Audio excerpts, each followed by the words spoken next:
I saw in medical school by Thomas Edison. It said, the doctor of the future will give no medicine, but instead will interest his patient in the care of the human frame, in diet, and in the cause and prevention of disease. And one of Thomas's brighter ideas. And when I saw this quote in medical school, I just passed it right on by. I went to the University of Illinois College of Medicine in Chicago, and I was so into becoming a real doctor, and real doctors do real doctor things. They deliver babies, they fix broken arms, they sew up lacerations. That's what real doctors do. And diet was boring stuff. And nutrition, yeah, you send them down to the dietitian, and they figure out a 2,000 calorie diet, and don't bother me. And that's how I practiced medicine for the first 8 or 10 years of my career. Well, I have soon, or late, come to realize how important what we eat really is in the creation and prevention of so many of the diseases that we see today. And I'll tell you how I came to those realizations. Now, the North American diet has changed. This is not going to be a technical lecture, but I did want to show you this one graph because there are some very significant lines here. The two top lines, the lavender line and the yellow line, are the amount of plant-based foods that are consumed in the United States and in Canada as well. And this is back in 1909.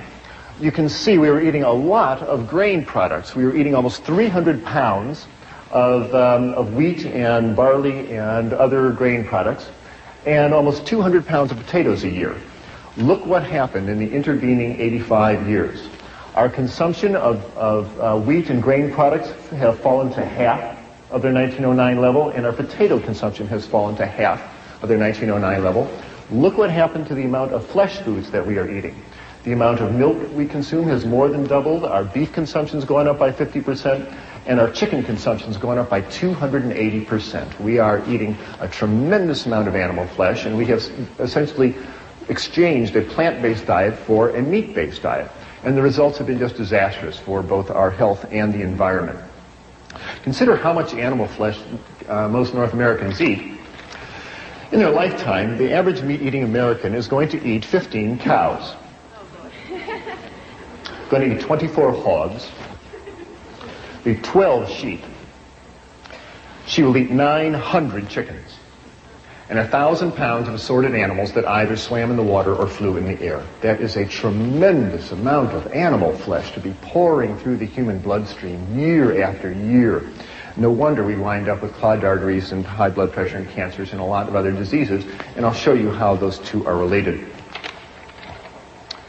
Let's talk about the health effects of an animal-based diet.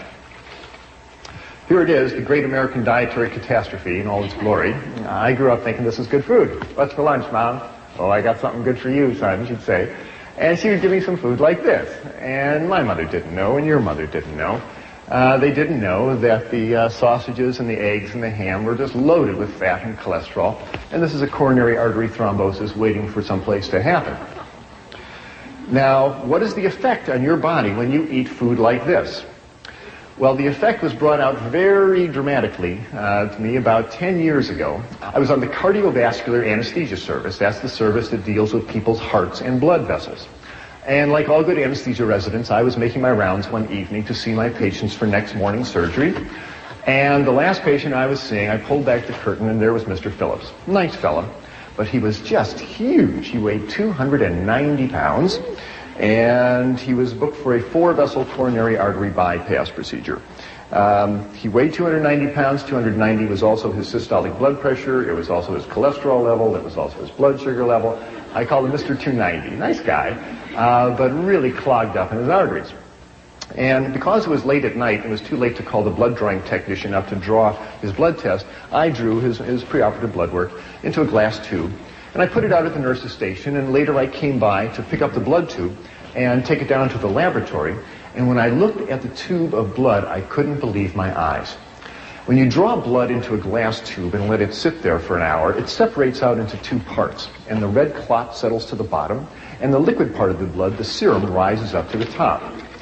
Here you see two tubes of blood, and the tube on the left is normal serum, is normal blood. Here you see the dark red clot, and this golden yellow liquid, this is normal serum. This is what your blood is supposed to look like.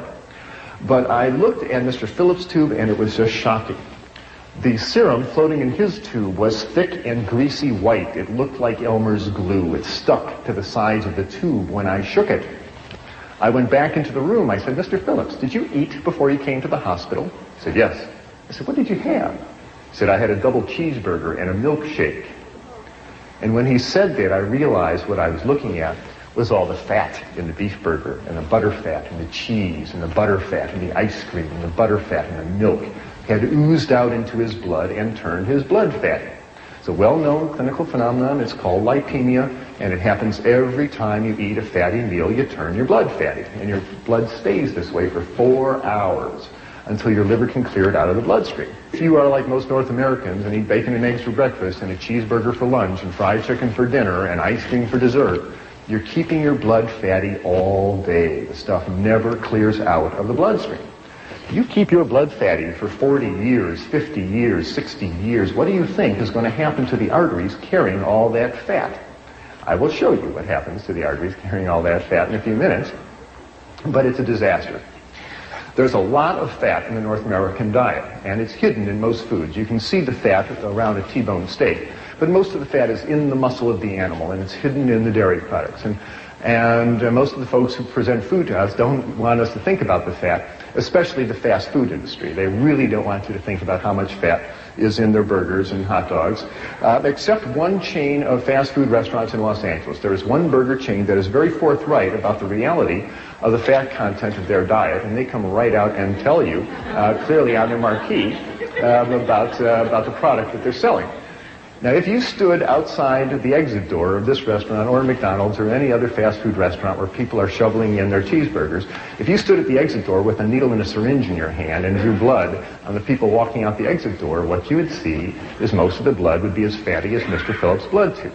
Now, they're all in there making the blood fatty. If you ever have a big cheese pizza and a bowl of ice cream afterwards and you feel a little greasy on the inside, it's because you really are. You really go greasy on the inside. Animal fat comes in 3 flavors in the North American diet. It comes in the form of red meat, and the fat is in the meat. It is in the fibers of the animal's muscle, and just trimming off the white fat around the edge of the steak really does not lower the fat and cholesterol content significantly of the meat. So red meat is the #1 source of fat and cholesterol in the North American diet. The second is the yolk of hen's eggs. The egg of a chicken is meant to hatch baby chicks. And the yolk of the hen's egg is one of the most concentrated gloms of fat and cholesterol on the planet. It is made to power that baby chicken for 21 days with no other energy. And when you run egg yolks through your bloodstream, you turn your blood fatty, just like Mr. Phillips.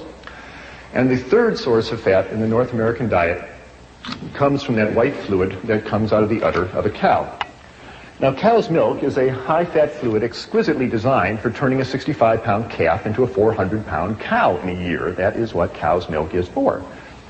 Now, whole milk has a butterfat content of 3%. That's the cream that rises up to the top. And you drink a 3% solution of butterfat, you're going to turn your blood fatty, as will a 2 and 1% solution of butterfat.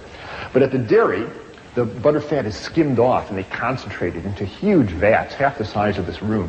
And they concentrate the fat to 50, 60, 80, 90% fat. This stuff is so thick you can walk across it. Why do they do that? Well, they do that so you will buy it and eat it. The butterfat is mixed up with air until it hardens into chunks called butter. The butterfat is mixed with sugar and frozen and sold as ice cream. The butterfat is mixed up with cocoa powder and sugar and sold as milk chocolate. The butterfat is mixed up with bacteria and allowed to ferment until it turns into sour cream. A lower fat version is called yogurt. And the butterfat is mixed up with calf's stomach and bacteria and allowed to ferment for about 6 weeks till it hardens into chunks called cheese. These are all forms of butterfat. The folks at the dairy want you to buy the butterfat and eat it. And when you do, you turn your blood fatty. There's absolutely no reason to run butterfat through your bloodstream at any time, and I'm submitting to you that you'll be a lot healthier and happier if you do not.